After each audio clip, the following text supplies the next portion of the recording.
Happy holidays, everyone. Here's a very special episode for you. You might wonder, why is it so special? I tell you why. I got a phone call from my very good friend Matt Scaletti, who I haven't been speaking with in 2 years. Well, the conversation took us to such an interesting places, I thought that it would be a pity if I wouldn't record it and share it with you all. So here comes a very special Christmas episode with Matt Scaletti. Enjoy the ride and hit the like button, the subscription button, all the buttons you can see to subscribe and to support us on this journey. Thank you very much. Love and light to you all. Merry Christmas.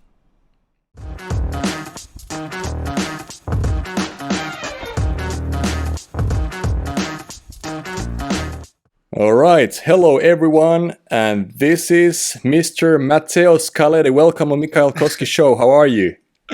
Hi, good, man. Thanks for having me here, man. It's a pleasure. It's a pleasure in my end as well. And first of all, I need to tell anyone who's listening to this podcast is that there's been a bit of interesting synchronicity happening this morning because Matteo and me, I started our podcasts approximately the same time. And the first thing that I realized this morning is that Matteo has dropped the first episode, and here we are a few moments later. The conversations started to evolve into every direction, so we thought that, all right, you know what, this is waste of an opportunity if we don't record it and share it to our followers. So that's a long intro, but here we are making a very unique episode called The Paradigms. Wow, man. Okay, that's a great intro. You're a great host. Well, thank you very much. You're a great host yourself as well in your podcast. Just to begin with, we had been talking a little bit this morning about our adventures. So we both met in Sydney, Australia in 2015 and worked on a couple of film productions together. We studied in the National Academy of Dramatic Arts, NIDA, National Institute of Dramatic Arts, right? That's the one. See, that's how fast time is going, and you just keep on forgetting stuff. Or maybe it's because we are getting old, I don't know. That might be That's probably the cause. So I want to give you now the opportunity to tell a bit of yourself. So we have been knowing each other for about 6 years. We have been traveling around the world, but in different ways most often. But now here we are recapping again. So tell a little bit about yourself, my friend. All right, man. So to all the listeners and viewers, my name is Matteo. I'm Italian. I met Mikhail in 2015. We were working on the Mel Gibson's movie Hacksaw Ridge, and I bumped into this friendly, smiley guy, and I was like, "Who the fuck is this?" And that was Mikhail. And we became friends.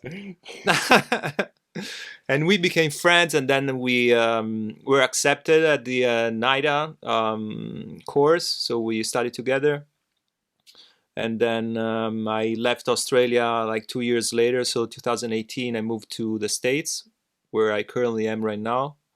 I wanted to live in New York City and experience the Big Apple, so I moved to New York.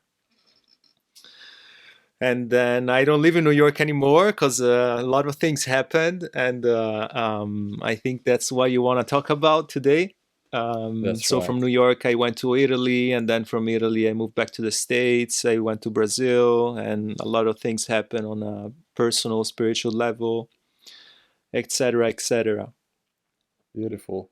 And that's something that I wanted to touch base on, the journeys and the paradigms and the paradigm shifts.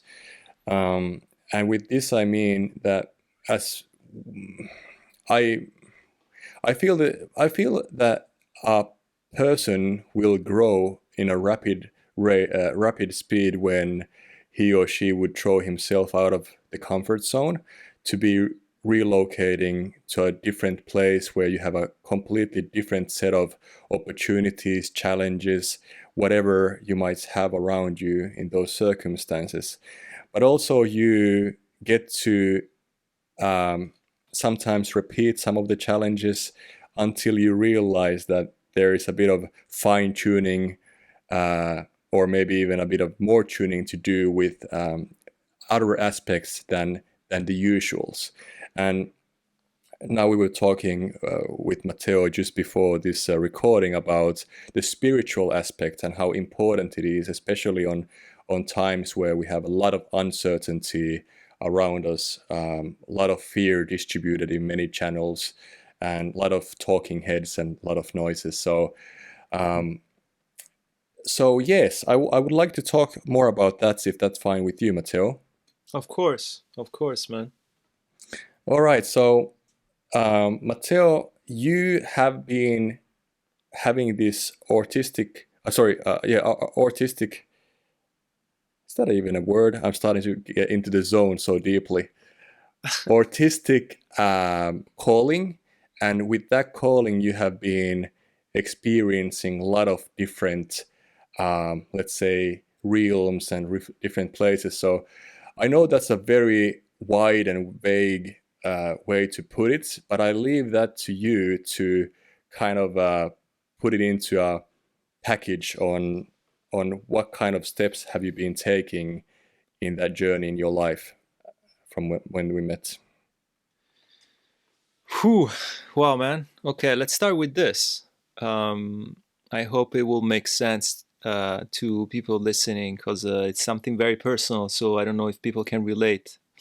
But I believe that me moving to Australia, and you probably can relate, it was also a way of getting away from a life that I kind of didn't feel mine anymore, and I was looking for something different, something new, something, like a new chapter, opening something like a new life, pretty much, and then going as far as possible. And for us Europeans, I mean, the furthest away you can go is Australia, New Zealand, was a way to do that.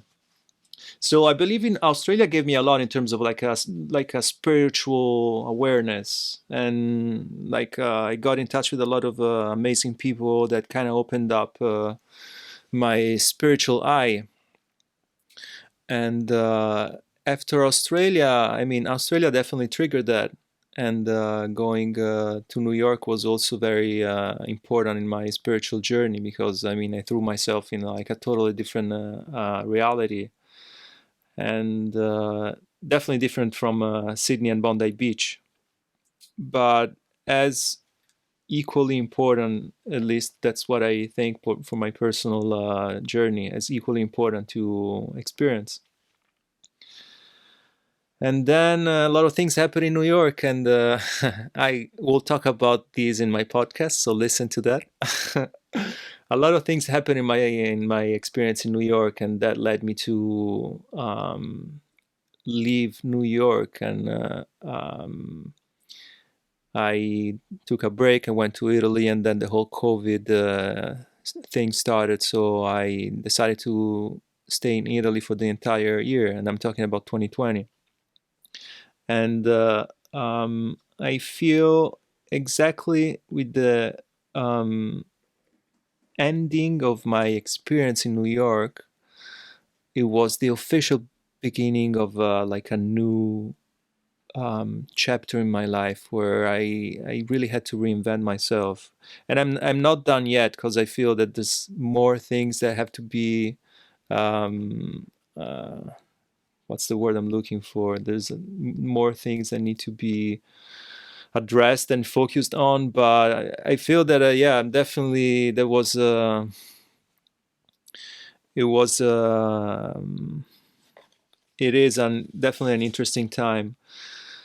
The point that I'm making is I was able to really dig deep into my spirituality after I left New York City.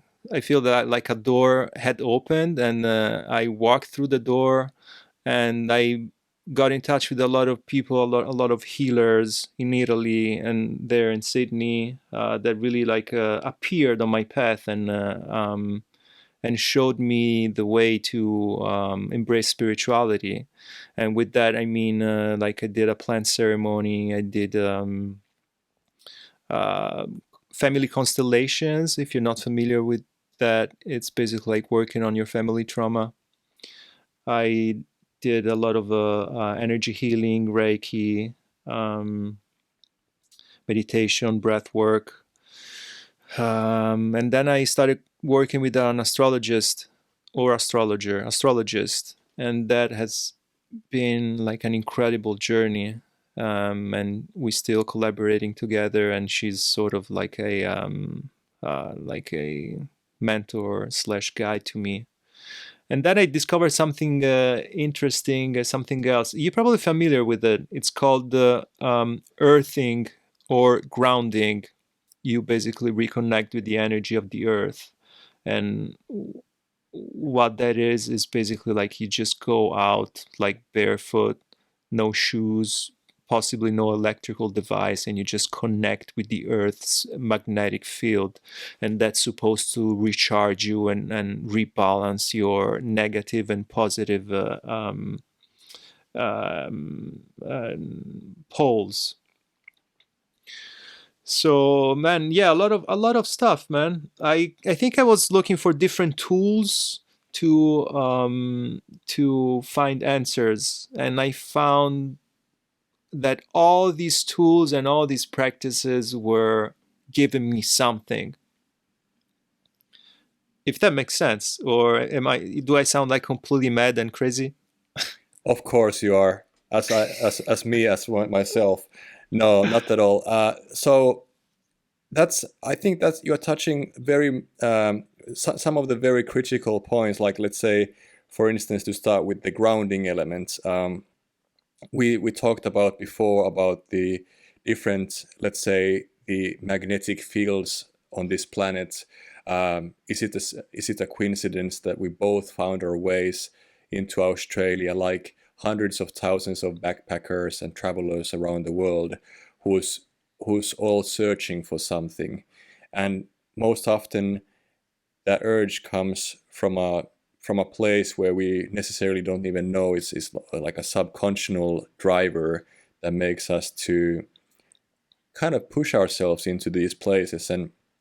And what I said to you before, that I feel that in Australia the grounding element is different than, let's say, in Finland, where I'm from. You're from Italy, and I'm sure that there is a different kind of energy there as well. But for me, I feel that since I'm on this planet now, as a part of the planet, I mean, I can feel that I'm tuned into my higher self more than I would be on the northern part of the hemisphere, making me more creative, making me more, let's say, flowing in many ways.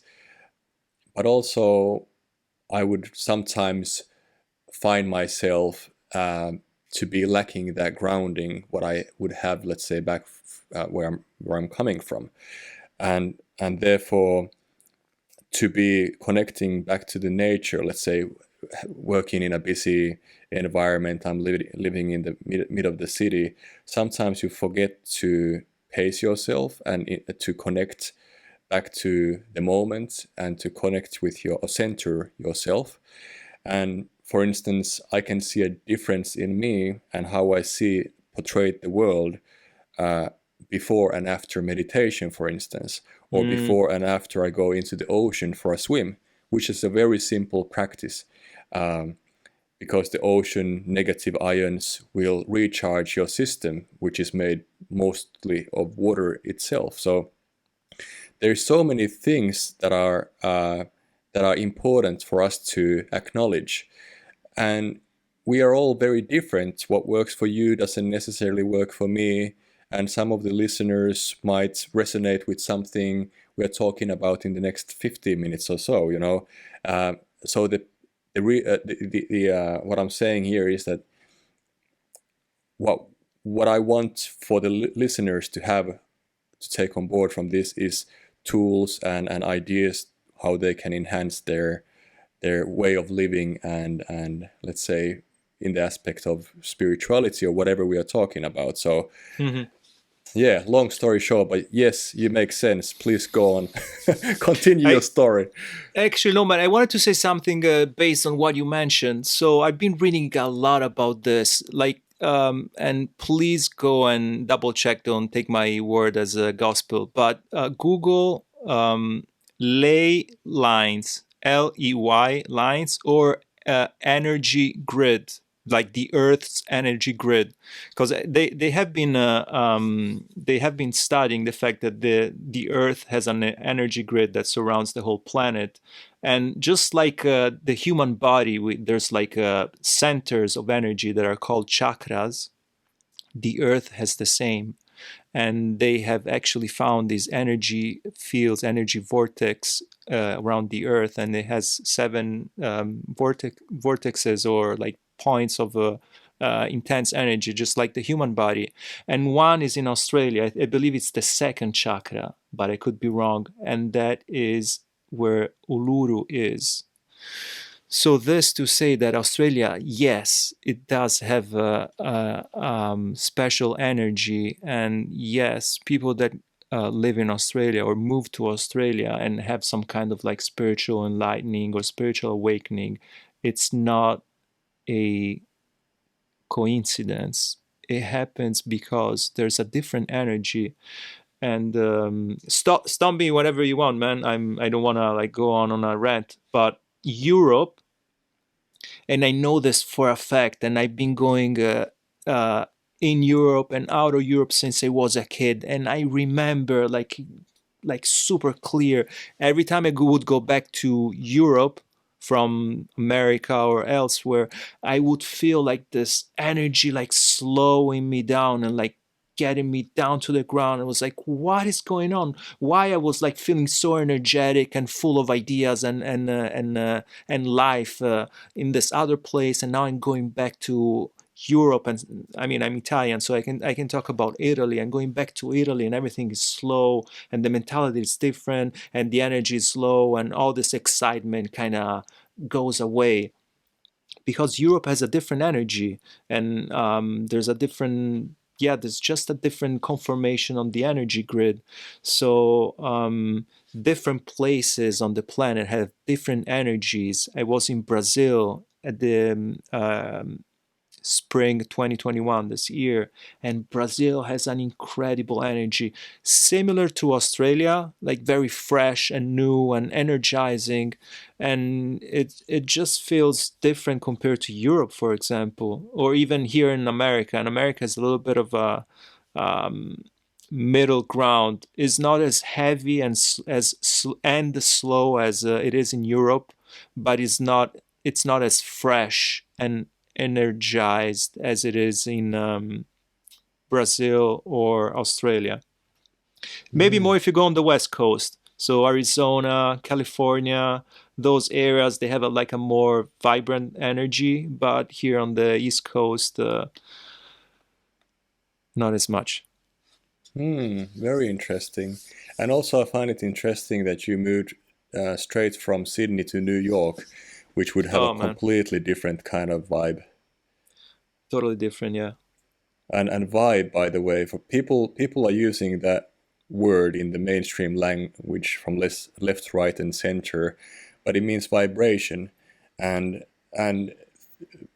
when we are talking about resonance and vibration, those are very important elements because, as said, we are mostly made of water.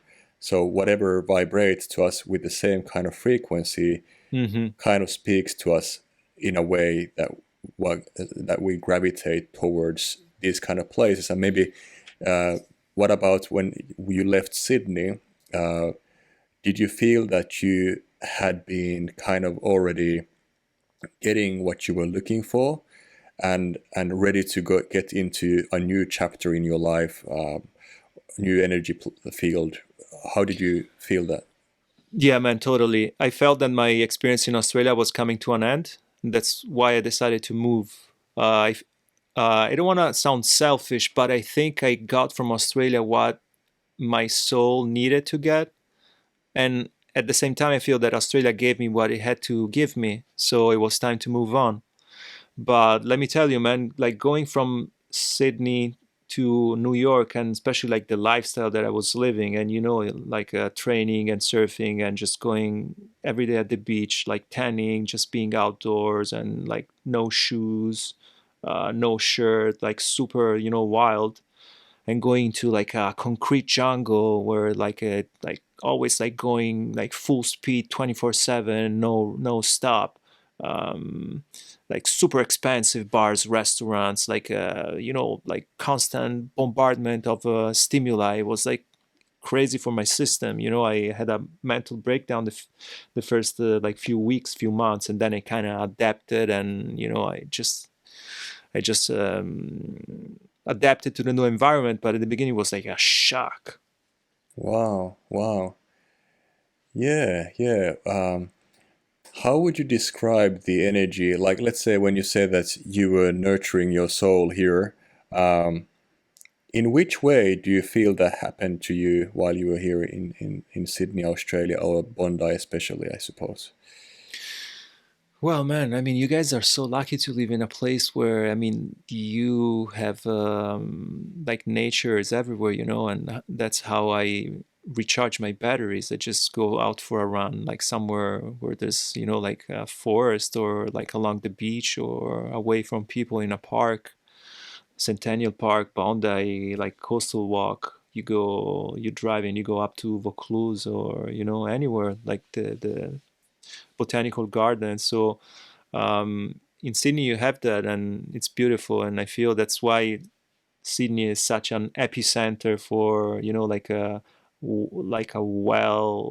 wellness, a healthy life, fitness, spirituality, because that it's the place that gives so much energy to its residents to live that kind of lifestyle. In New York, you don't have that. So, I mean, yeah, you have Central Park, but if you live in Brooklyn, you don't go to Central Park. That's like 1 hour away on the train. So it's just different, man. Yeah, you just have to be centered and find other ways to, reconnect with yourself and decompress and keep your mind sane. Yeah, yeah, and that's a very important point what you just said to keep your mind healthy. There's a lot of pressure that people feels, especially nowadays with the viruses and stuff.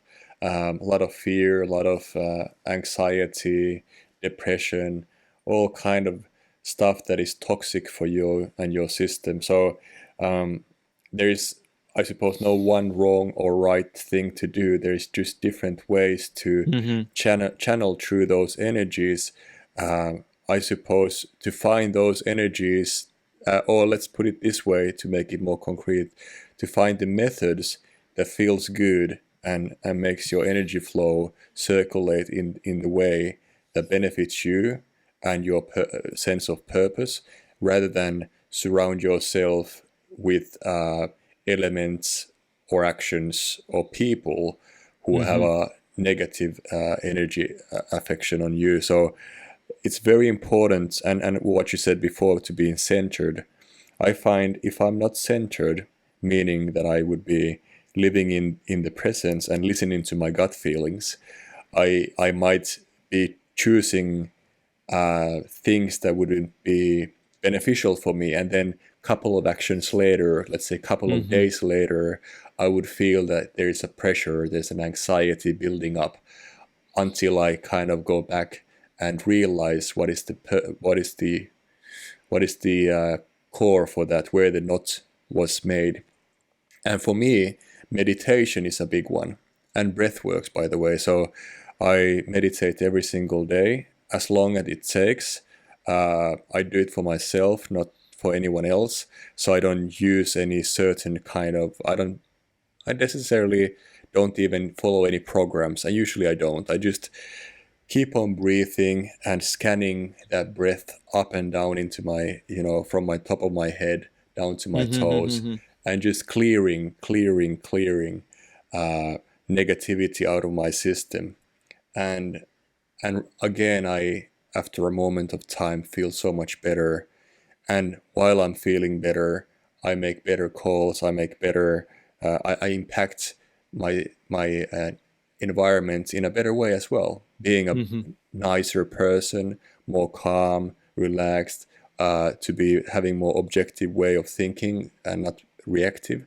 Um, and so, yes, it's a bit of a monologue here happening, but that's that's I just what you're saying is resonating to me so much, and I hope that everyone who's listening can get something out of this, because I think it's really cool what you have done. You have been throwing yourself from a place to a place, all the way, thousands of kilometers or tens of thousands of kilometers away from your original home, and discovering yourself more.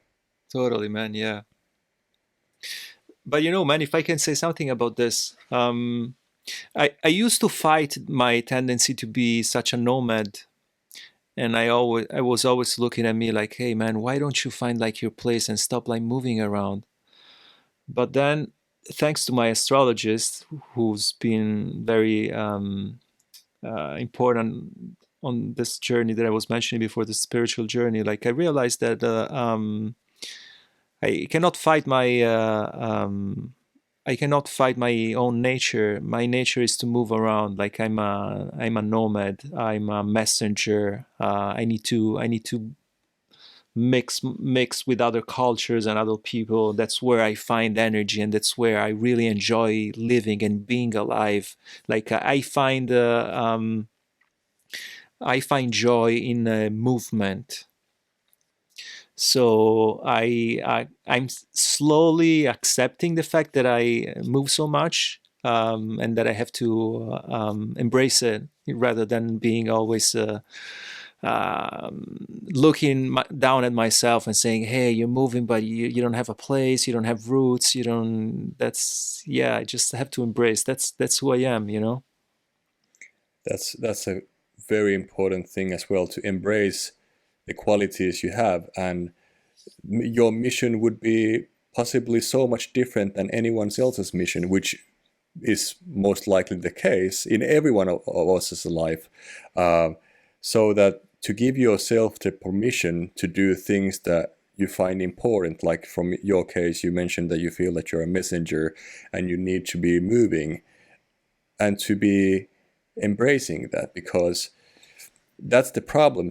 We create the problems. There's no problems in the nature. There's no problems in the animals most often wouldn't have problems as we do, but we Hmm. create often these problems ourselves.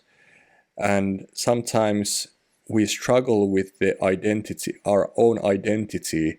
Can we give ourselves permission to be the person or the being who we want to be and who we find that we are supposedly to be when we're born onto this planet with our, let's put it this way, divine mission or whatever it is. Very important for people to realize that we are all on our paths, and it's completely fine if the path is against the mainstream.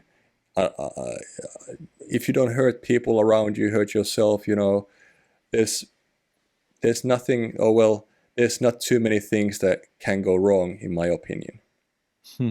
Hmm. when you follow that calling. Wow, man. I mean, it's definitely not easy. At least, like from my experience, like it's never easy if you truly surrender to following your guts, because you're gonna find a lot of resistance. You're gonna, like have people say, "Why are you doing this? Why are you doing that? Stop, like wandering around. Like get, serious and put your head where it has to be, and rather than like always fantasizing of idealistic lives." But I don't know, man.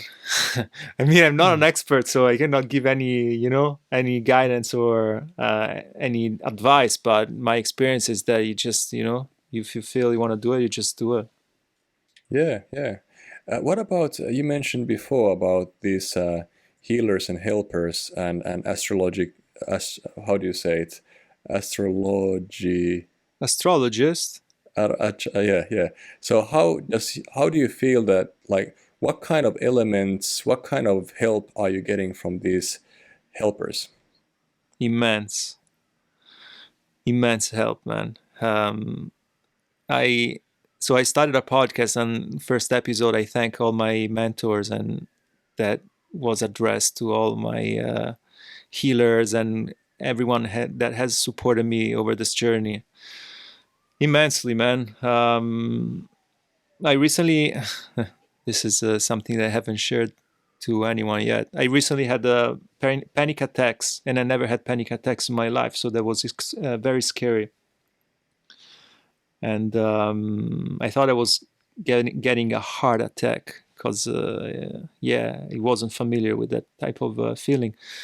But anyways, long story short, um, out of the blue, um, right when I came back from the emergency at the hospital and I got home, I saw on my Facebook feed like one of like some like a friend of mine that I never really talked to. He posted something about panic attacks, like a video of him talking about panic attacks, and he had a panic attack like years ago. So instinctively, I reached out and I was like, "Hey, man, I just had a panic attack," and I find this randomness. Like a sign that I open Facebook and I see you talking about panic attacks. We gotta connect. And he was like, "Sure, man. I'm here, willing to help. Just to let me know when you're around, and I'll call you." So we, I call him the following day.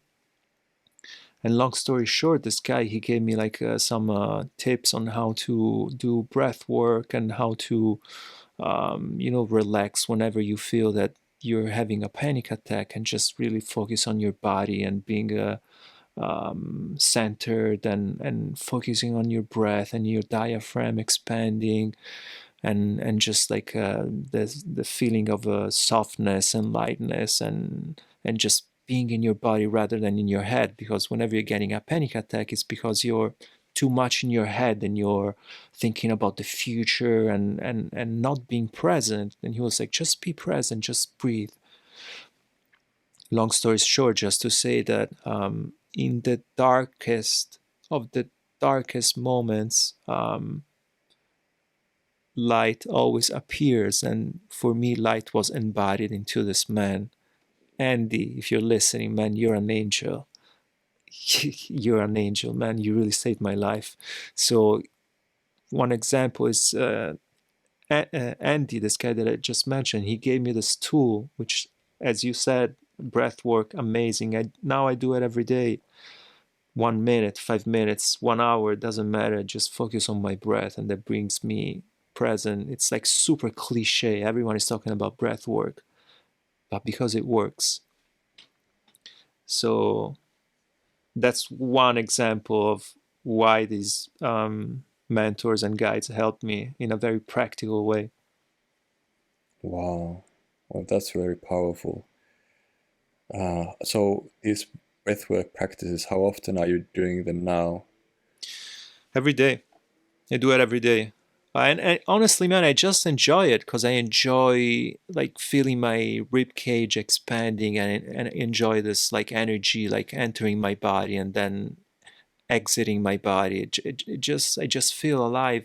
And I you don't even I mean I at least the way I do it, I can either like sit down and breathe, or I just go for a walk, and still I focus on my breath, like feeling my lungs expanding, and just like this energy, this chi entering my body, and filling my body with like positive energy, and whatever I'm putting out is stuff that I don't need anymore. It's energy that needs to be recycled.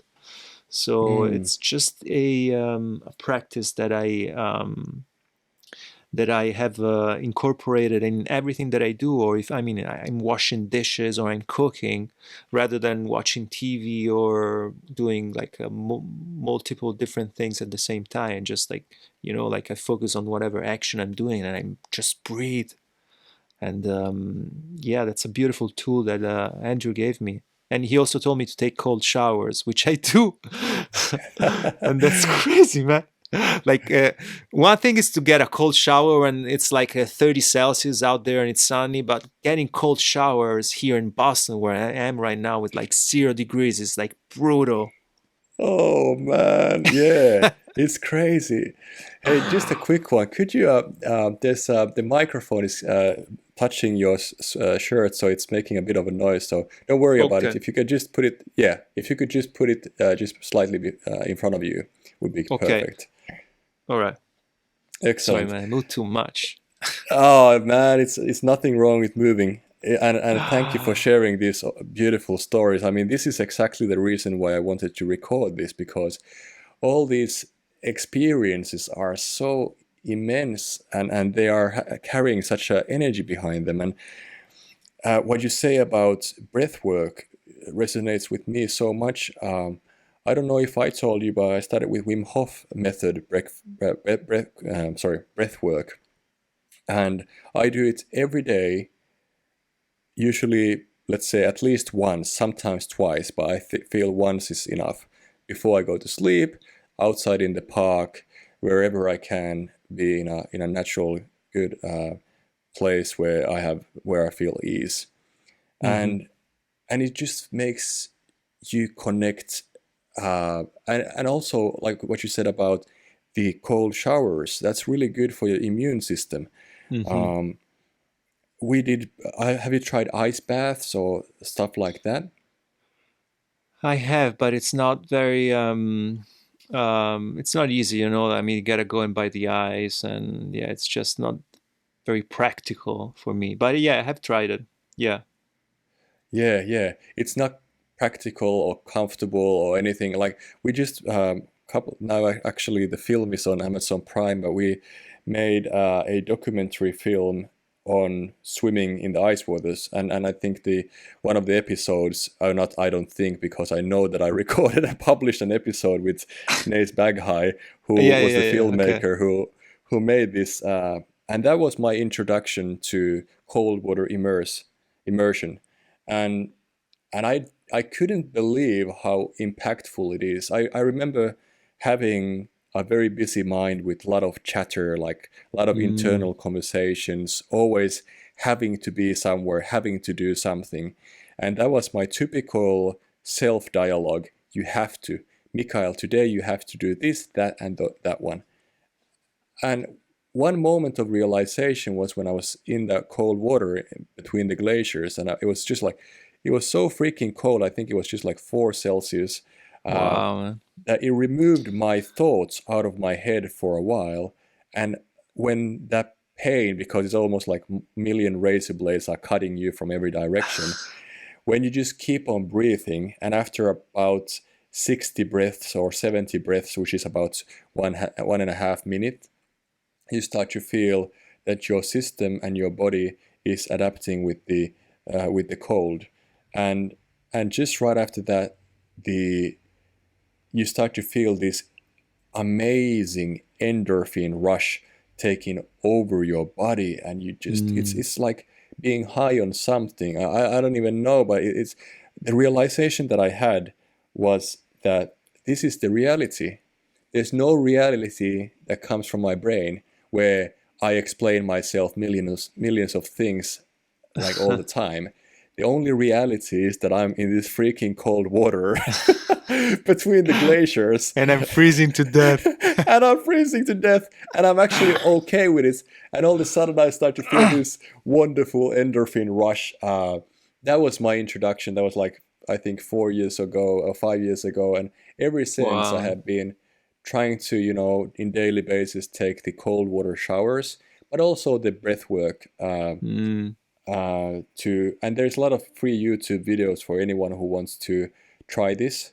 It's been enhancing my life quality, my immune system, which actually is quite crazy because just 50, like half an hour ago, uh, I think I mentioned you, but my partner was getting a COVID results, which was positive, and I have been sharing this place in isolation for 2 weeks, 68 square meters, and I haven't been catching it so far. Mm. So I'm touching wood now, but it might be to do with the breath work, with the cold water immerse, with things that are boosting my natural immune system. It could be. Mm-hmm. So what I'm saying is that anyone who wants to try it, go at least the practice that I'm doing is on Wim Hof's YouTube page, so you can go and check it out.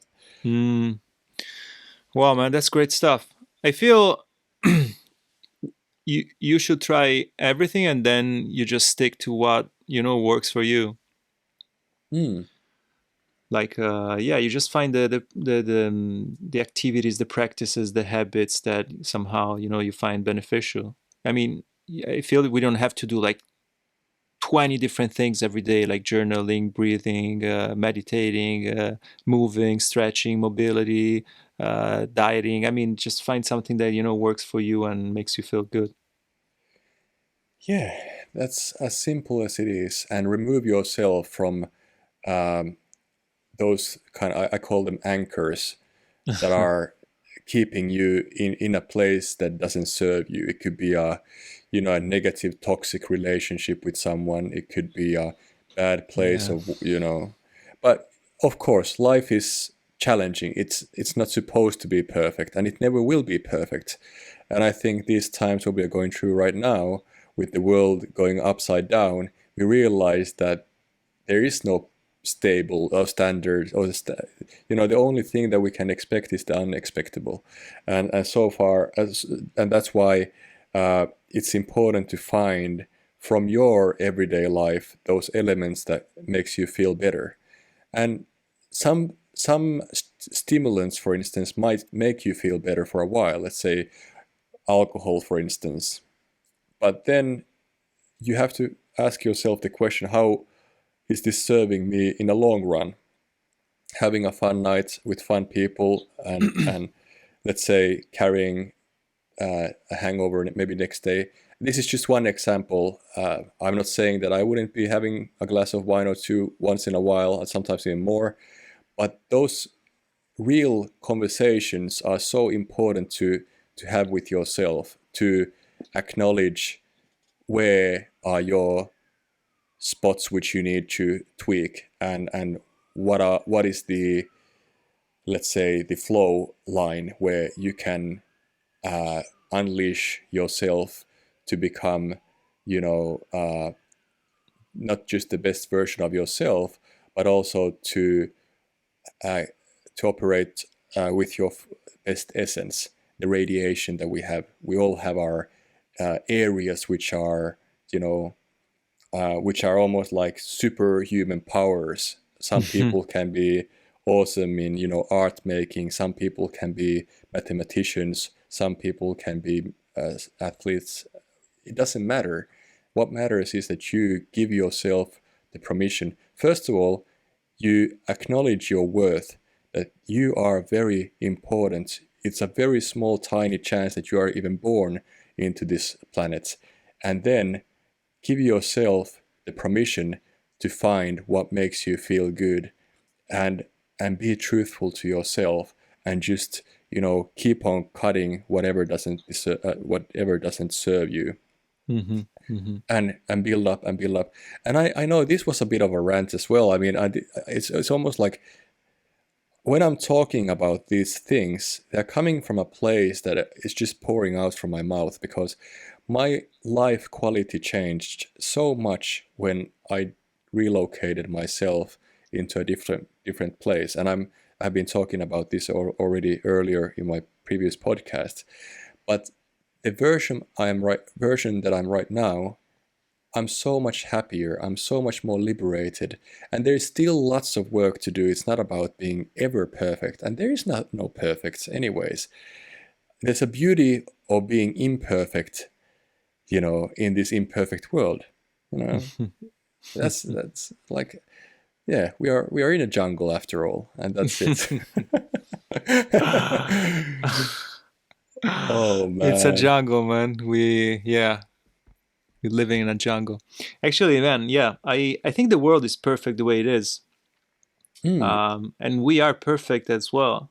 We just, we I think we have a different idea of what perfection is, because we think perfection is with no weaknesses, or like imperfections. But I think the real perfection includes imperfection, like a yin and yang. There's always a Hmm. little bit of black in the white, and there's always a little bit of white in the black. It's just we gotta like change our perception a little bit, and then we'll eventually get it. Yeah, yeah. You know the feeling when you listen to an old, uh, LP, old Yeah. music recorded from the 60s, maybe blues from, the Afro-American community. There is a certain authenticity, not a certain, it's fully authentic, I should say. And it's not brushed, it's not engineered. It's just what people felt at that time and that Mm-hmm. space, and it was recorded with the equipment they had, like Louis Armstrong. Oh yeah, man. Yeah, What a yeah, yeah. beautiful world that is. It's far away from high resolution or Mm-hmm. hi-fi standards, but it just hits you because it's so beautifully honest. It's raw. Yeah, yeah. And that's what life is. It's raw. And it's always been that way, but we have been living towards this false promise of everything should be just perfect all the time, and there should be no problems at all. And look at my Instagram, and look at my Facebook, and look at everything I do. You know, and I don't want to disrespect anyone because, everyone has a different reason to do it, but I'm just often thinking about, why would um, they're making money on these booths where you can go and take a selfie, like making it look like you're in a private jet. That's a big business. People pay hundreds of dollars to get into that Wow. photo booth and have a professional photographer taking those pictures. And then you post it, and all of a sudden you become someone in someone's eyes. At least you think that that's the case. But the problem is you're selling yourself short, and you do it you're doing it once, you're doing it twice, and then it becomes a repeated habit. And all of a Mm-hmm. sudden you're lost, you're drifting, you don't find the aim because your self value is coming from the amount of likes, for instance, or how people portray you, or like this podcast of mine. I know it's very, very imperfect, but it's very, very much like me.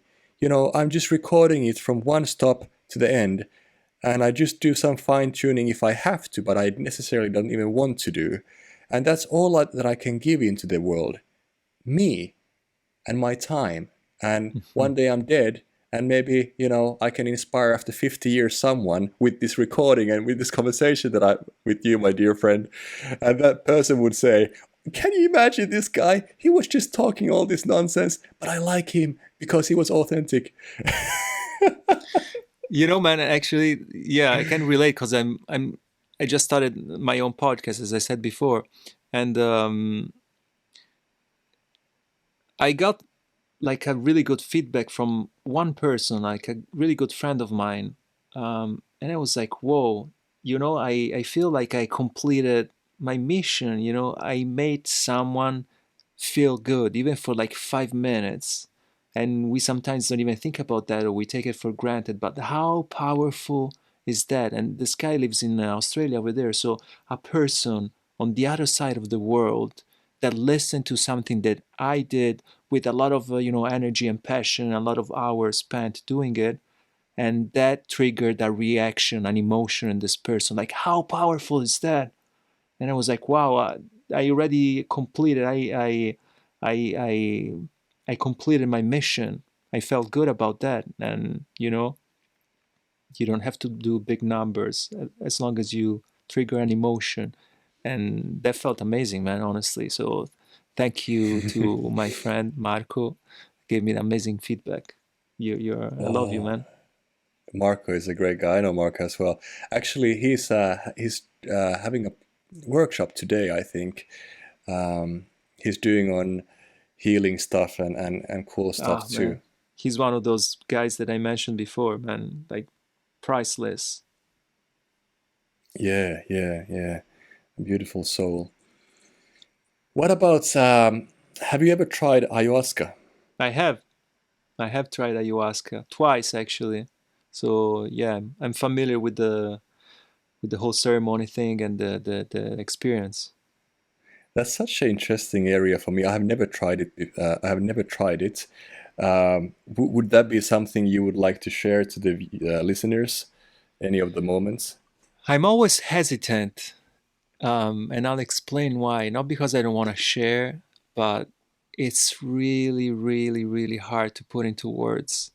And even if I try, I will never do it justice because it's almost impossible to put into words what kind of experience that is. Mm, mm, I can say, I mean, it's intense. It's eye opening. It's like life changing, mind blowing. It's dramatic and blissful. It's extremely dark and extremely bright. I don't know if that gives you like an idea. well, it sounds like a massive trip, at least, for to say the least. It's not even a trip because you associate trips with drugs, and it's not a drug. It's a medicine, like something like totally different. It's a medicine, and like with maximum respect, you have to get in relationship with it because it's very, very sacred. Right. So, in my understanding, it takes a while to prepare yourself mentally and physically, and just be taking like a very serious approach to it. And it's 100%, yeah. yeah, yeah. I don't see it as something you do because you want to have like an experience. It's part of a journey. It's part of a process.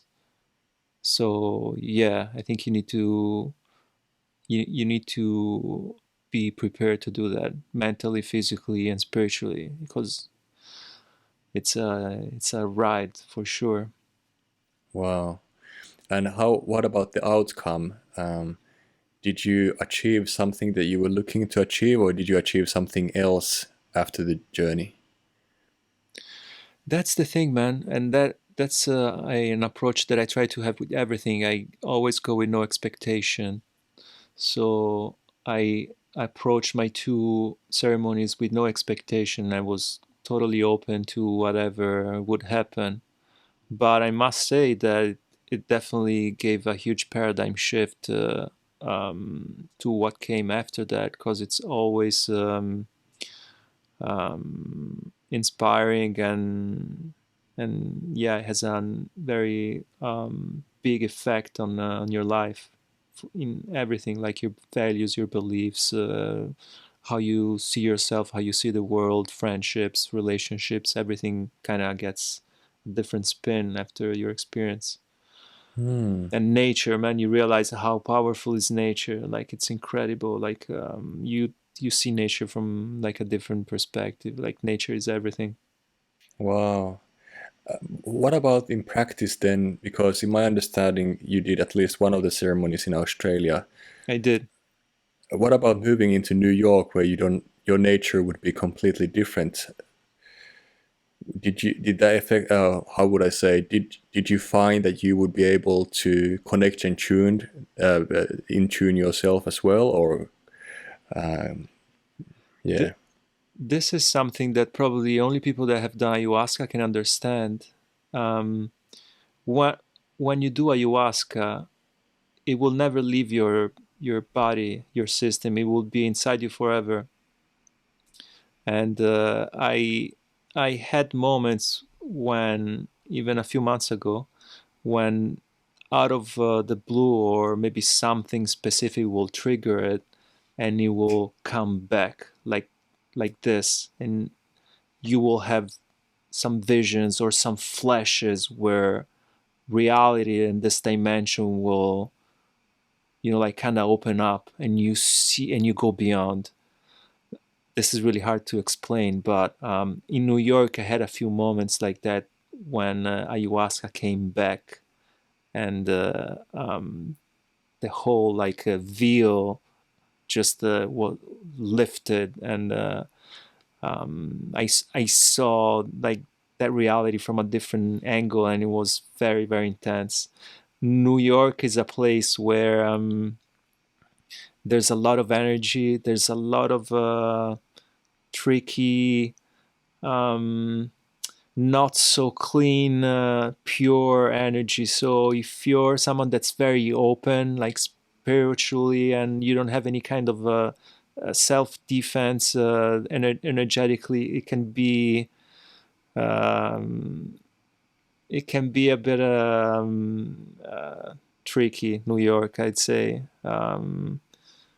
There's a lot of weird energies over there. I Hmm. mean, great city, amazing people, but you gotta be careful. Yeah, got you. What about then? So you stayed there for 1, 2 years maybe, and then you flew to Italy. I was in New York 2 years, yeah, a little less.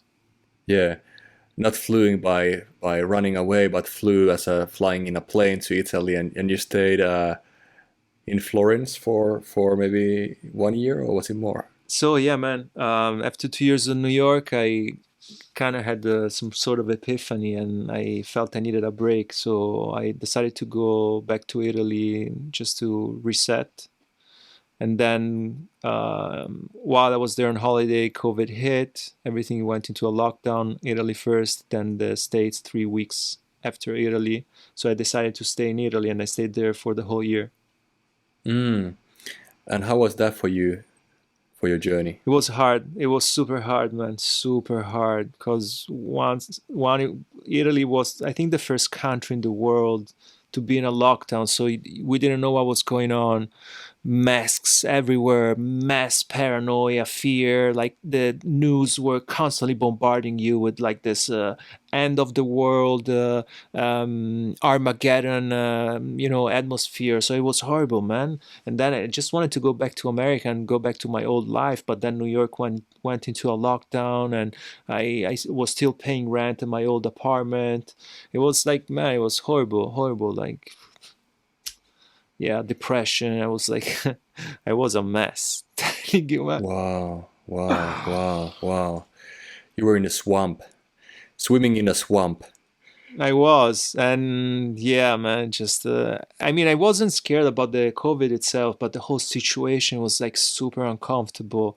And I mean, we were only allowed to go do grocery shopping and go back home. Otherwise, they could arrest you and you could get fined. And it was like this whole atmosphere of fear, and you were scared that the cops would find you doing something that you were not supposed to do, and you would get arrested. And like it was like madness, total madness.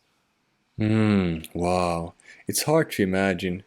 Sydney has been having a very strong approach to tackle the problem by locking the whole city when there was only about 150 cases. So this whole place had been under heavy lockdown for almost 6 months. However, the government has been uh, helping the individuals financially and so on. However, many businesses have been lost, but and many lots of depression, a lot of anxiety, of course. Mm, But that's the approach they took here. But I assume that Italy would be. I don't know how it would feel to be there, but I can imagine that it's very intense and chaotic. Could be as well what you mentioned about getting fines, police checking. You can't go anywhere. You have to show your yeah. paperwork. I'm talking about the first lockdown, like the no one knew what was going on, so there was a lot of uncertainty in the air. Like the news were reporting all these deaths, and people getting like infected. It was like a movie, man. We didn't really understand what was going on. It was like, yeah, very scary. Hmm. Hmm. And now you're in Boston. When did you get back to the States? So I didn't want to lose my green card, so I kind of decided to come back here, but I didn't want to go back to New York. So I have family here in Boston, so I relocated here in Boston. So I moved back in February of 2021, and it was so when I left Italy and I moved back here, it was like yeah February. So Italy was still in a lockdown, and like America was still closed for foreigners, but I mean, I'm a resident, so I could come back. I remember the flight back, the plane was like completely empty, man. It was like maybe like 10, 15 of us in the entire plane, and I felt like I was going like to the moon, you know, uh, uh, um, it would always like normally would be packed, but like this time because of COVID, like lockdown and January, like super cold, like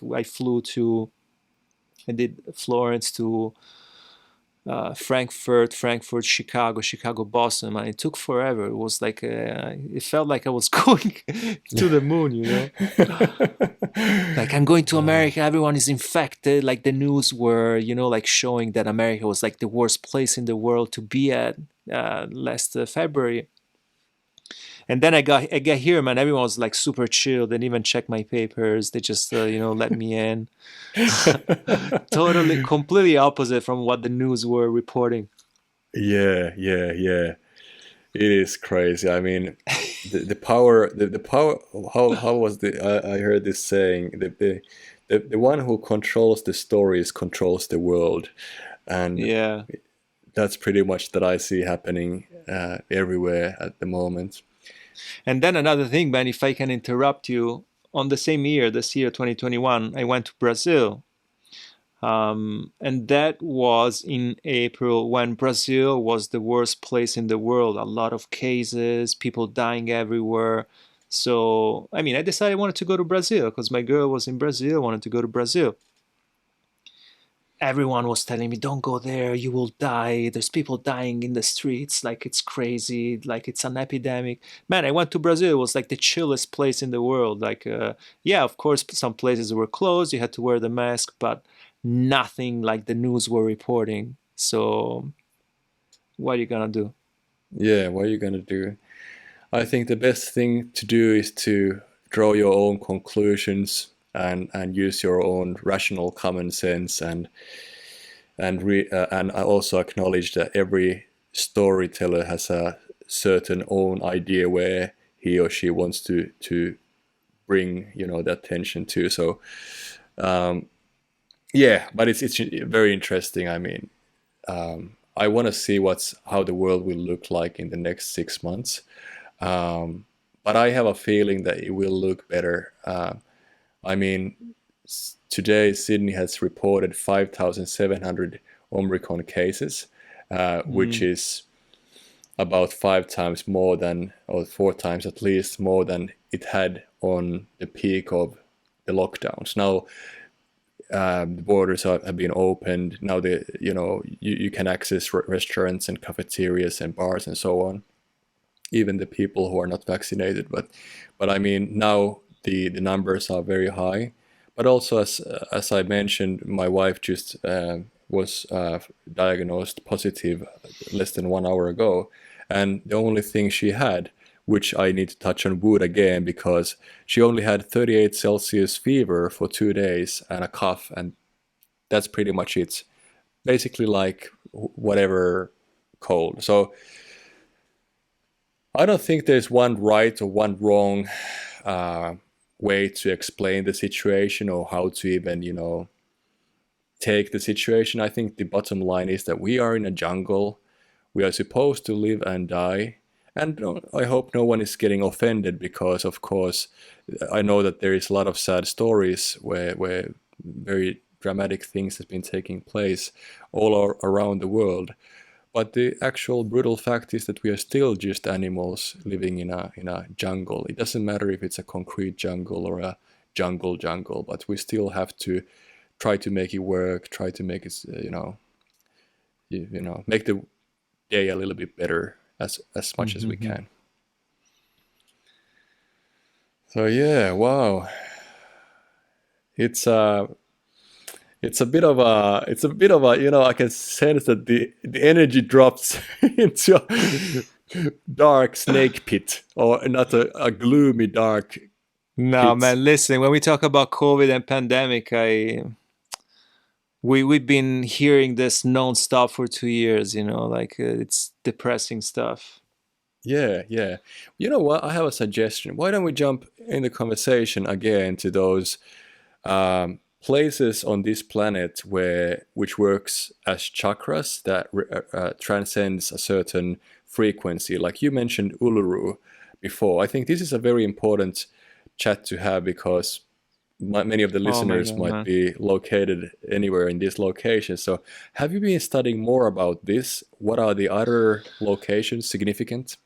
All right, man. The sad thing, and I have a little bit of regret in this. I really got into Aboriginals and Australian history, like the real history of the Aboriginals, not Australian history, recent history. When I left Australia, I if I could go back in time, I would really want to connect more with the natives, because I didn't when I was there. I've been reading a lot. I've been reading a book, amazing. I let me see if I remember the name. Mutant Message Down Under. This American woman, she comes to Australia. She's like a therapist or something, and she is invited to hold like a lecture or a conference. And then once she gets to Australia, she is invited by a tribe of Aboriginals to go on a walkabout, which is basically a walk in the forest for like weeks and months. And she slowly gets initiated to their practices and their traditions. And then she wrote a book about her experience, and it is mind blowing. True story. She talks about like their connection with nature and how they communicate telepathically, which is unheard of. It has been proven by science that Aboriginals, they are able to communicate telepathically, even miles and miles distance. No phones, no electronic devices, no bullshit, just the power of your mind. So we're talking about like a highly advanced, not based on our Westerner standards, but like highly advanced civilization. And it's, correct me if I'm wrong, because I know you're also studying Aboriginals. It's one of the oldest civilizations in the world, and they still around. Like, how amazing is that? They have like such a knowledge of nature, and like the soil and plants and animals, and how to coexist um, in this on this planet, and how to coexist in that habitat like no one has. Like it's incredible, beautiful, like stuff. I want to read more, and I'm super fascinated by Aboriginals. Wow, you know what? This is incredible. I just had this conversation. I had a conversation with my dear friend Mikko Vainionpää from Finland, and we were talking about this book. And her name was Morgan something, I think. Marlo Morgan, yes, Yeah, you know this yeah. book. Oh I my know the god. book, and we were talking about this with a guy who's located 15,000 kilometers away from me, and we are talking about this yesterday. Um, and Crazy, man. it's crazy. It's a one thing what I've learned, and this is again to do with something that resonates. My first film, or actually TV series that I was working, was directed by an Aboriginal man, Wayne Blair, who's also an actor, and I felt that we had a very good connection and understanding towards each other. I just liked the way he was thinking, and he was always very organic, greeting everyone on the set, and it was like you and me having this conversation right now Hmm. towards anyone who was around, and that kind of stayed in my mind. But then my journey was taking me to other directions to explore, acting. I was doing some startups stuff. I was day trading. I was occupying my mind with so many different ways, based on hacks to make a buck or two, for instance. So just getting experience. There was nothing wrong with that. I need to say, but all of a sudden now I started to feel this strong gravitation towards the Aboriginal culture again. So I had a conversation with a person who I know well in Sydney, who's running his own business startup. And he started to talk about his new project of making NFT art from Aboriginal art that goes into the NFT space, into the crypto art space. And that this would have a magnificent impact in a positive way to empower the the communities, and get the, let's say, if an artwork would be sold online into the open markets of the world, the artist would get 30% himself or herself, 30% would go to the community he would be nominating it towards to, and it would be a very, very good way to empower the indigenous people in Australia. And even better, this could be scalable around the world to other tribes. And all of a sudden, that struck me so deep into the core. I was like, wow, that is fantastic. I need to be involved in this project. And I said to him, okay, how can I help you? Can I be involved with this project? He has an NFT studio called Blue Ocean Studios, and he's working the art drop slash the whole space is called walking between worlds. And he said, well, I feel that we should work together, but I don't know how, because we already have this setup. We have all the people on board, and we're working pro bono and stuff like that. And then it just hit me, we need to make a movie of this. We need to make a documentary of this. So I called my good friend Eero Heinonen, who's a documentary filmmaker in Australia, also known from the band Rasmus. I called him, and we just talked about this idea. And forwarding, we are now making a documentary film. We have been shooting a few days. We have been putting everything in place. Wow. And I didn't know nearly anything. I just felt that this is the right thing to do, but I didn't know nearly enough to say that I would be able to pull anything off at that space. From that point of view or the time. But we just jumped into this production, and we were just emerging into the world of the kinship model, the lore, the song lines, all these amazing things.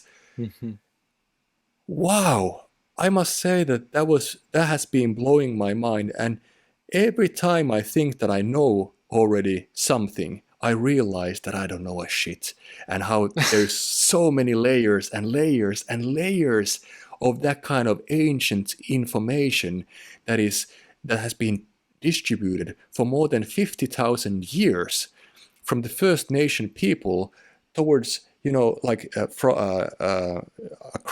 across times, in the form of paintings, in the form of songs, art itself.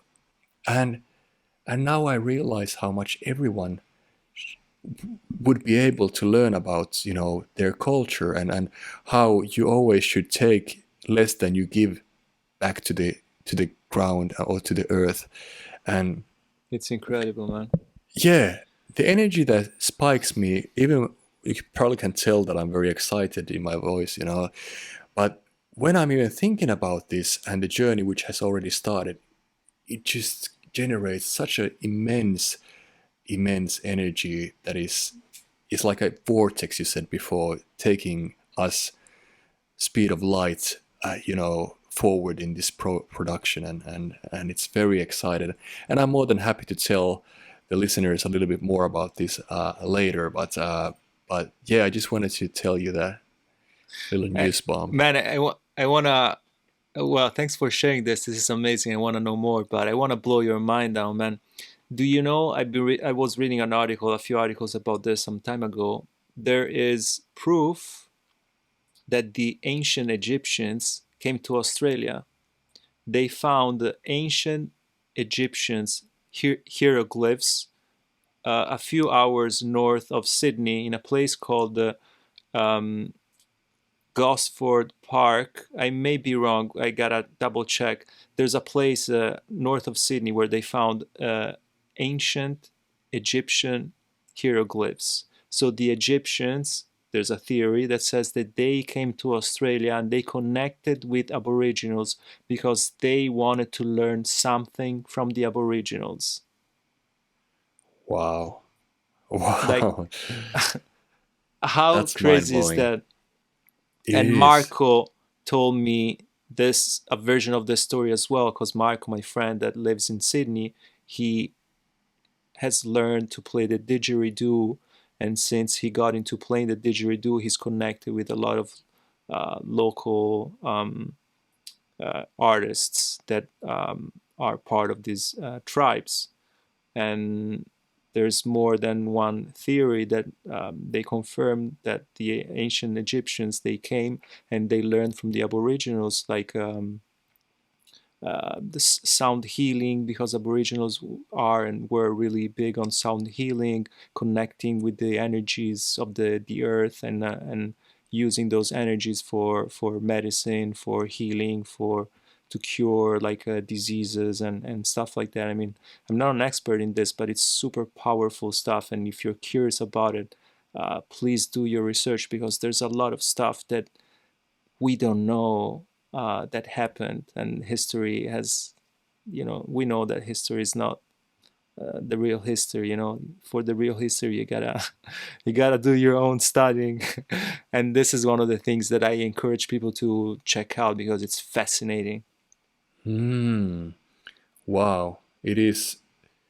Wow is such an overused word that I wouldn't even like to use it because this is so mind blowing. And I'm pretty sure that I know the place. I'm involved in a group that are connected with the ancient message stones, and I think that place is one of the sacred places they go for meditation and so on. Mm. So, a matter of fact, I was just getting a message from one of the guys this morning as well. But it's you know, there's so many things that is out there, and that just excites me. Like, can you imagine, Matteo, having a time machine where you could travel back to the time and just see from, above the sky, wherever you could just observe all these things that have been taking place? How did the Egyptians even travel here in the first place? How did they know where to go and what to do and who to talk with? What was their knowledge, and how did they transport themselves? And all these incredible big questions out there. And then the realization, oh well, the acknowledgement of that, how much do we even know at this point? We think that we know something. Some people think that they know everything. But the more you think you know, the more uh, I would say delusional you are, or mistaken, or perhaps even ignorant. Man, there's so much, and I mention Egyptians because I don't know why, man, but in the last year, like I got so into ancient Egypt, and I started reading a lot of stuff about them, and what an incredible, fascinating civilization that was, and the pyramids, and how the pyramids were built, and the similarities with the pyramids in Central America, and the fact that they were built like respecting a specific ratio, and they, it's just like fascinating with the constellation Orion, and like with the stars, and they connected with the stars. It's like crazy, man. Like they were incredible, and their knowledge about the universe and the like astrology and astronomy and architecture and like we think we are evolved, man, but when you think about like how much they achieved like thousands of years ago, like we it's so humbling. It is. Did I ever tell you that we went to Mexico to the Maya Indian ruins back in Wow. 2012, early 2012? Did you guys went to the Teotihuacan? Fuck, I never know how to say this. The pyramid, Teotihuacan, something like that. I'm not sure. I don't think it was that one. This was, I think it was on Costa Maya, um, Mm, but there was a lot of, fascinating, man. yeah. There was a lot of stuff that we learned on that, on that visit. There was a lot of different kind of structures. There was a lot of there's pyramid, those kind of, can you call them pyramids or just sacred Yeah, tombs? There was altars. There was many things, and we had the privilege of having a old. I think he was a native Maya in his bloodline, and he was very old. I mean, he was probably 80 plus years. He looked like 150, but because he was carrying this ancient wisdom in him. He wasn't speaking that good incredible. English, and I didn't speak his language either. So I had to just proceed with very basic questions. And after the whole tour, he was taking us to, he was pointing out all the angles, and every step had a meaning. In the altar, there was like 12 steps, which were indicating to 12 months of the year, four corners, uh, which were in association with 4 seasons of year. They Hmm. had the first sewer systems as well, which were working with tides and pressure and all that stuff. Amazing. Incredible. So after the tour, I thanked him and I said, "Look, I just have one more question to you. What is this thing about 2012, the end of 2012, 21st of 12th, 2021, 2012?" And he was giving me this slight smile, and he said, "My young friend, it doesn't mean that the world will be exploding like in Hollywood motion pictures, but it means that the old era is ending and a new era is beginning." And I said, "Wow." And he said that life as we know it now will be not existing anymore, but we will have a new earth. We will have a new era coming up where families are getting back together, people are connecting back to the ground, people are going to the countryside and starting to grow their own food, and the value system is changing, and people are not that selfish anymore, and this will all happen, and the world as we know is dying, but a new time is beginning. I think that's what he said, and I thought it was wild. Um, and now when I'm thinking about what he said, which is exactly 10 years later, I can see that this man was right. I see that all this uncertainty is just is pushing us to get back to the basic, back to the sticks and stones, back to the nature. Uh, it's a natural evolution that happens. I think even the planet is rising its frequency level, and we are rising with it. Some people are not, but some people are, and I think that we all should arise, because otherwise we would hit into complications. But But the bottom message is that we are getting back to the core of being, and sharing with our tribes, and being connected to the earth, and give respect. And I think that is very healthy and necessary as well. I believe that, man. I believe we're going through a major paradigm shift, and maybe it didn't coincide with 2012, but it's definitely happening these years. And I don't know if you know, but exactly 1 year ago, the 21st of December 2020, which was the equinox, we went from the, I think it was the Capricorn era, and we entered the Aquarius. So that means that there's a huge paradigm shift in the vibration and the energy around. And I'm not sure it's the Capricorn. I'm definitely sure it's the Aquarius. And entering the Aquarius means that we are entering an era where there's more openness, and there's more collaboration, and there's more a sense of community. And we are slowly, because it takes time, abandoning old beliefs of individuality and competition, and me against you, and I'm better than you, and I'm a winner and you're a loser. We slowly getting away from that, and we are slowly entering this new era. But I mean, if you look around yourself, there's a lot of opposition between this new world and the old world, because the old world, of course, they don't want to lose the control that they have over people and their frequencies. So they're doing whatever they can to keep this control as much as they can. But you cannot oppose change; it's inevitable. So eventually, we'll advance to this new era. It's happening. Wow, it's happening. It's happening. And when you just describe that, it just hits to me like with this kind of, it hits my core 100%. And yeah, change is inevitable. We have to change and adapt or die. That's just the way it is.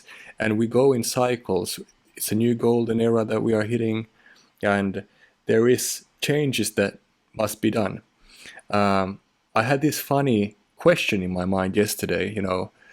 I'm living in Sydney, where I can see a lot of skyscrapers from my window, banks, and insurance companies, and I know the corporate structure. I've been working in corporates as well, so I know that you're always looking for growth. If you hit, let's say, 1 year growth, you would have to be hitting a better number next year. Otherwise, you're losing, even though you would be doing already well. So it's based on infinite growth, or expectations towards infinite growth. And then that's why the value system would promote very wealthy people. Like, look at this guy, he's a millionaire. Or look at this guy, he's a billionaire. Millionaires and billionaires are in different groups. But then, and in the modern value system, at least in the Western world, we tend to give a very high respect towards people who are rich, because that basically shows a measurable outcome of your productivity, of how focused you are, and your performance in general. So I don't say I don't have anything against that. However, the question that pops into my mind all of a sudden is that, because newspapers or whatever, articles, Time magazine talking about billionaires and putting billionaire faces on the top of the cover. So the question is, what is the optimum number of billionaires on this planet? Should everyone be a billionaire? Or should just, 100 people be billionaires? Or 1,000, 50,000? What is the actual number? And what about if everyone were billionaires? How would that impact our value system? What would it change? Would it be desirable anymore when it would be non-exclusive? Everyone would be billionaires. So what would you do next? That's the question. I mean, what are we running after? Are we donkeys that are just, walking up the hill with a heavy sledge behind us, trying to get the carrot? Or do we do something else with our time? And this is just a question that I would want to leave for everyone to think about. But success is relative. You can be the most successful father, or you can be the most successful businessman or actor. But the thing is that how much is their value, and are those aligned with your core values, let's say, or do it for someone else? And all those questions, too much to talk about, in that way. But yeah, but that's the question. What are our values?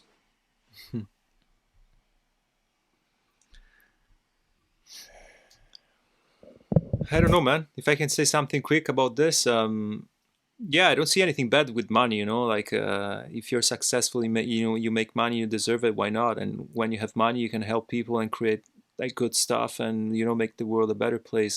What I was focusing more on is like relationships and the way we treat each other. Like even like a male female relationship, I think there's a lot of things that need to change, like this the macho culture, or the men with no emotions, or women's treated as objects, or yeah, competition rather than collaboration. I think these are the things that we gotta needs to improve and change. And once we have like a different energy in the society, I'm sure that we will have a healthier society.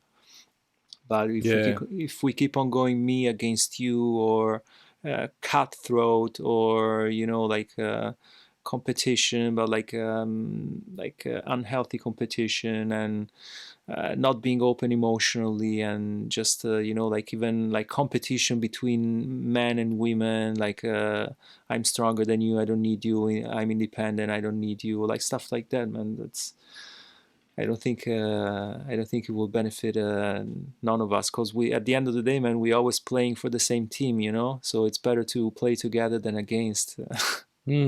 Well, that's exactly right. That's the oneness. That's exactly what we were talking about before, like the ancestral wisdom, the mindsets Aboriginals in Australia has been carrying for more than 50,000 years and been taken advantage of, and then, all the terrible things happen. So the thing is, what we don't often think about is that everything has a karmatic effect. Like Mhm. if you decide to take advantage and do harm to someone to gain yourself, then you will have to face the karmatic effects. In nutshell, Mm. karma will hit, and it's a bitch, as they say. But it's a natural evolution as well. Some people might be the worst people and become the best people because their journey, if they were able to clear out those uh, baggages and all those dark entities that are coming with the bad decisions, or yeah, the bad decisions that they're making. So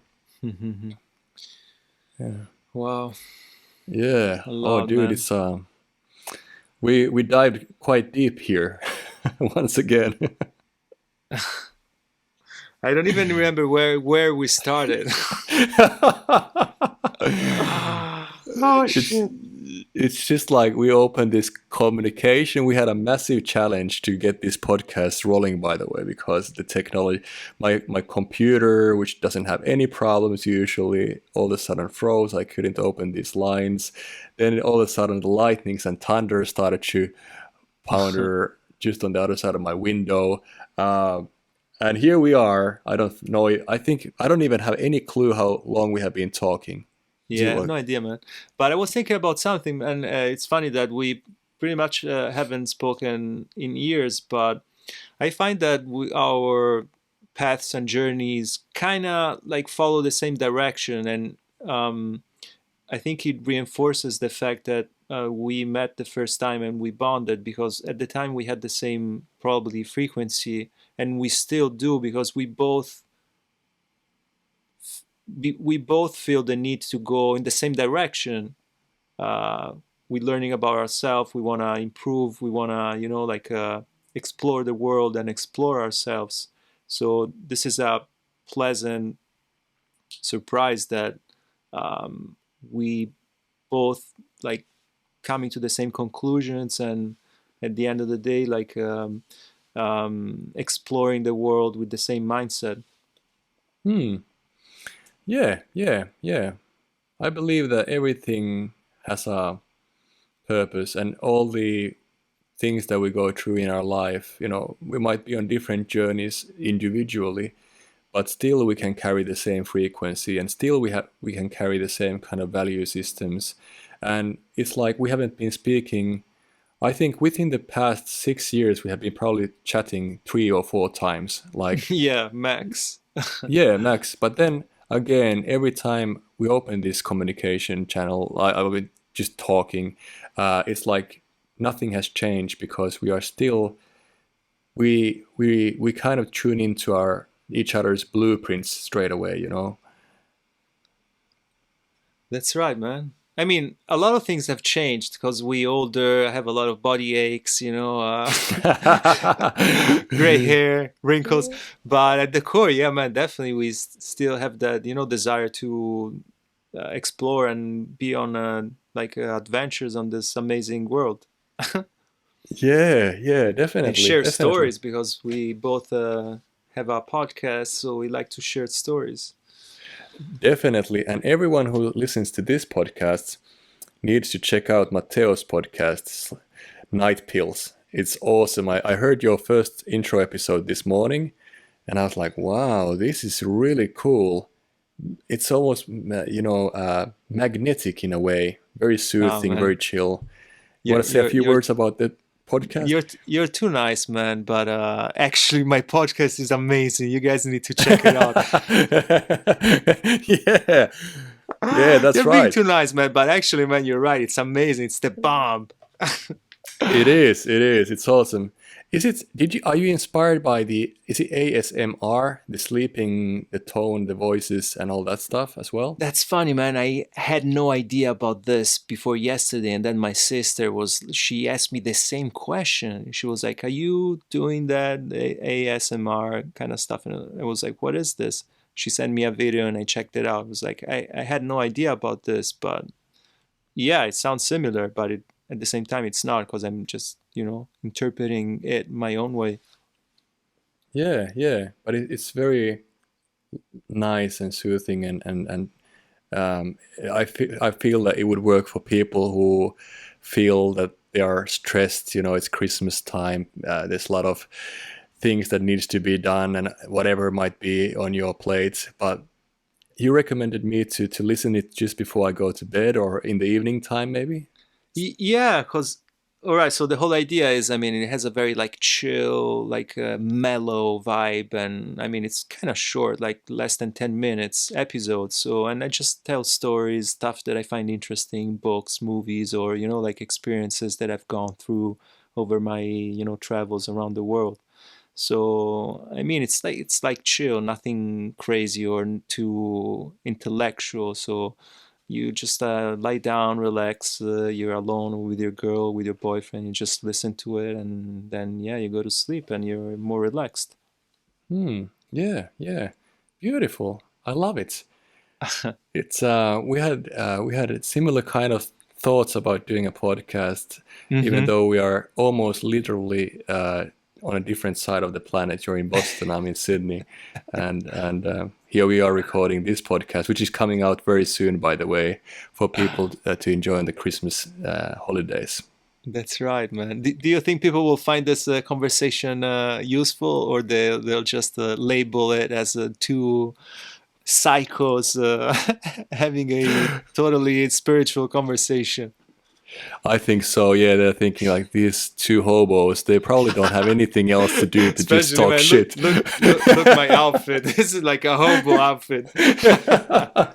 Oh man. Yeah. Well, I definitely hope people could take something on board, and we will be finding out soon if that's the case or not. Um, but I enjoyed this chat, and I really feel like my batteries are now charged again, and we need to definitely do another podcast later on. Totally, Um, man. Yeah. Next time you're gonna be my guest. Beautiful, can't wait. I don't have that smooth, silky voice as you do, but maybe I can try to facilitate it some way.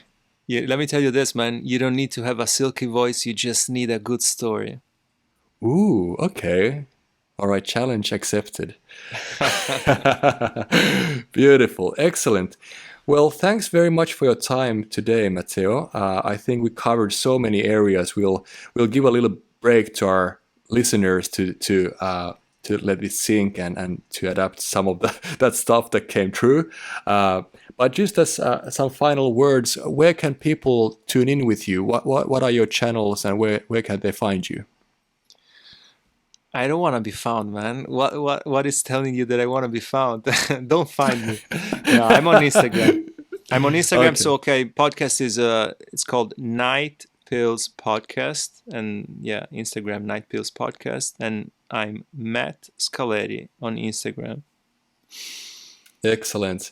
And Matt is a actor, model, storyteller, writer, podcaster, everything that has a creative blueprint. This is the guy. Check him out. Thank you very much, and good night, everyone. Thank you. Thank you.